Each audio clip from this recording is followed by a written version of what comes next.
Hi there and welcome to the first monthly update video for Victoria 3.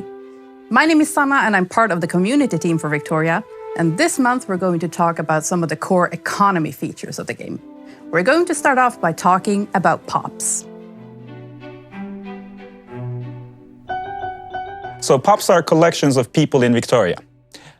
In any given state, in any given workplace, those people that share the same culture and religion and do the same profession, they are collected into a single unit called a POP.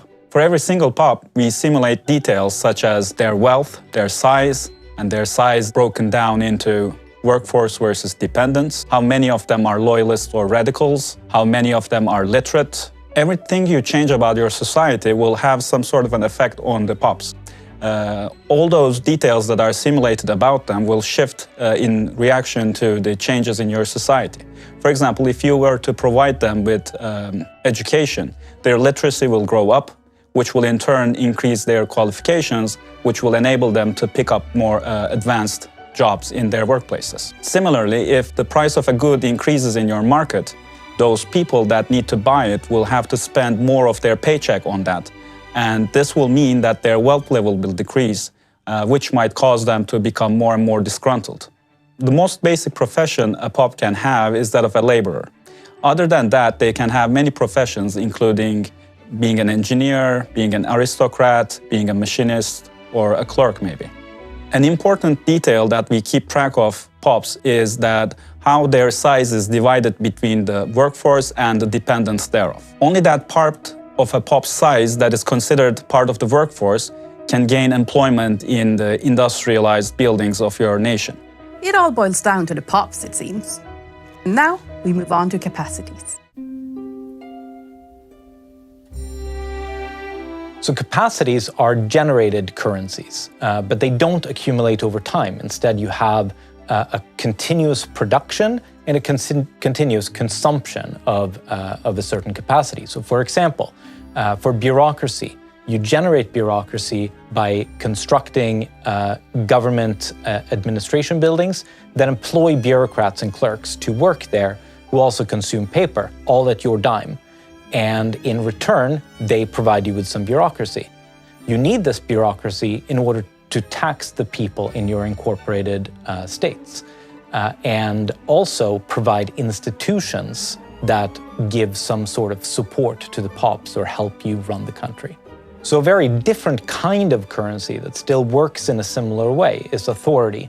Authority represents not the reach of your state necessarily, but your head of state's personal power and ability to enforce that power onto the population. So authority is generated by your laws. So the ruler might say, this state is a very nice place for you to move to, which will increase the migration attraction of that state. Or we need to boost production in this part of the country, and that will have that sort of effect. You can also use authority for a number of other things that affect the economy of the country. So, for example, you can tax specific goods.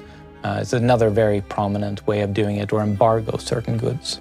The amount of influence that you have available comes from your power rank, which is indirectly a result of your prestige. And you get prestige from a number of sources. For example, being a top producer of certain goods, or being a very powerful economic force, or a very powerful military force. All of these things sum up into a prestige score, which is compared to other countries and then determine your rank. That determines the amount of influence you have available to spend. And now on to another interesting topic and a very important feature in running a nation: buildings. Victoria 3 is divided into states. Even though we have smaller areas that make up states, the state is the main gameplay element that you interact with on the map. Buildings appear in the states, and that is where your POPs go to work. Buildings have rather complex hiring simulation in order to gain employees to work in them. Obviously, whatever that building is producing is going to be dependent on how fully it has been able to fill its employment. Now, POPs will be able to choose to be employed somewhere depending on the wages that that building offers. And the building in turn will be able to shift the wages that it offers up and down based on its profitability. Buildings will usually be consuming some kind of input good, employ a number of workforce, and output some finished product. But in some cases, especially mines and agricultural buildings such as farms and plantations, there may be less of an input good, but more of an output good, which is like the bounty of the earth. So if there was no industry in a state, it would be completely covered by what we call subsistence buildings. These are the buildings in which pops go to work to just get on by. They do not produce any meaningful industrial goods, and you do not need to, as a player, construct them. But as you construct agricultural or industrial buildings in a state, those subsistence buildings will begin to disappear and be replaced by these more profitable and more meaningful buildings. Among these buildings that you construct in your states, some of them are considered urban buildings, and they provide an effect called urbanization. As there's more and more urbanization in a state, another type of building will appear in there. It's called the urban center, and it's going to grow as you have more and more urban buildings. The urban center itself will provide services that are required by the pops that are considered to be living in the urban part of your state. Government buildings are usually also urban buildings, but the important distinction here is that they're considered to be owned by the government, which means that they enjoy some benefits such as better access to employment and recruitment, but any deficit in their budget is going to be paid out of the government's pocket. Any building that is not considered a government building is considered privately owned, unless you enact some different economical laws, that is. These buildings have produced their profit, which they pool in their cash reserves, and once that is full, those pops that are considered the owners of those buildings will begin to withdraw dividends from the profits of the building, which will make them wealthier and wealthier. Development buildings can be both private and government owned, and they provide some non-industrial benefits such as a transportation system or an army for the country. We mentioned the use of goods, but what are goods? Here's Mikael telling us a bit about that. Goods are both tangible and intangible things that are being sold. They are produced by buildings. So as an example, coffee might be produced in a coffee plantation, or groceries are produced by taking grain or fish and processing it through a food industry. But we also have urban centers that produce services, railways that produce transportation, and these kinds of intangible goods are also represented to some degree in the game. So goods are split up into 4 categories. The categories don't have any special mechanics in and of themselves. They're just ways of categorizing and figuring out what kind of each good is. So we have staple goods, which is mostly consumed by pops, sometimes used in buildings as well. So this covers things like grain, like I mentioned, and groceries and clothes and furniture.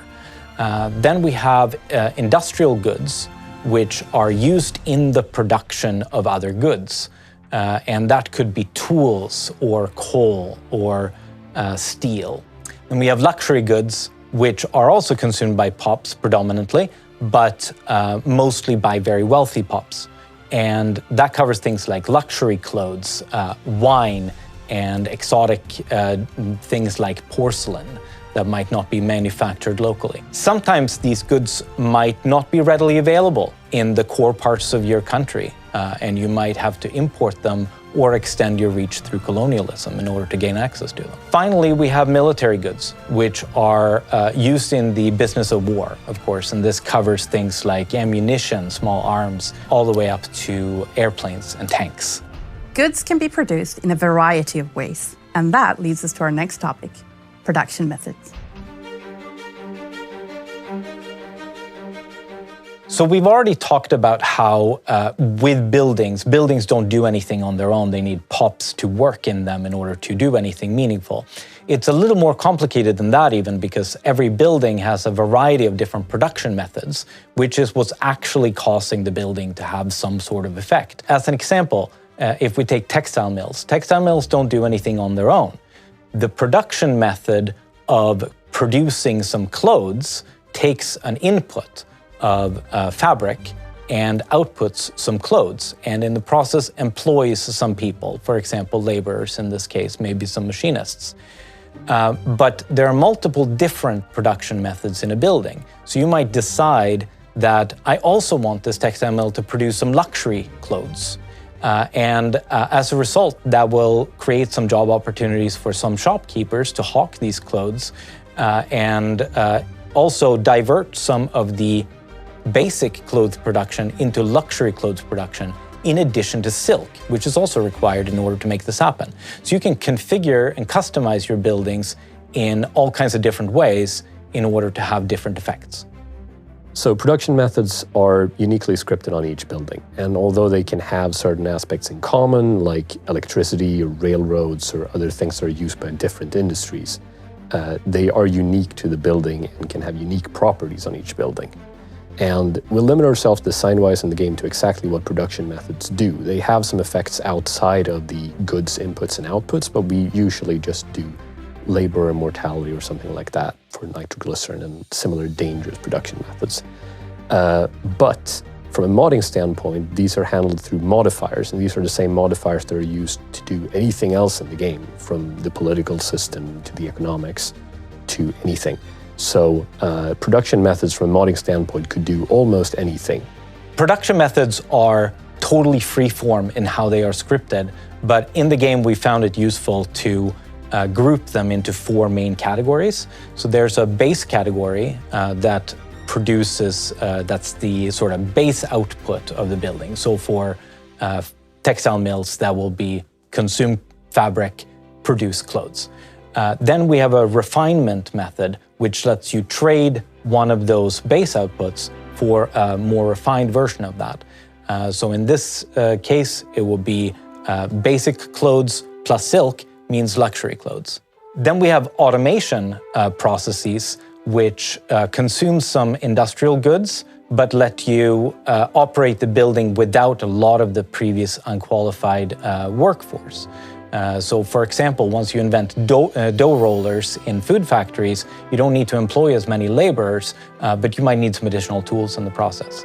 And then finally, we have the ownership category, which determines who owns the building and who gets paid dividends from the excess profits that the building has available. And this is driven by laws and is and is crucial for how the economy of your country works going forward throughout the ages. And that's all for this monthly update video, but we'll be back again next month with more. And until then, make sure to follow us on Twitter and Facebook to stay up to date.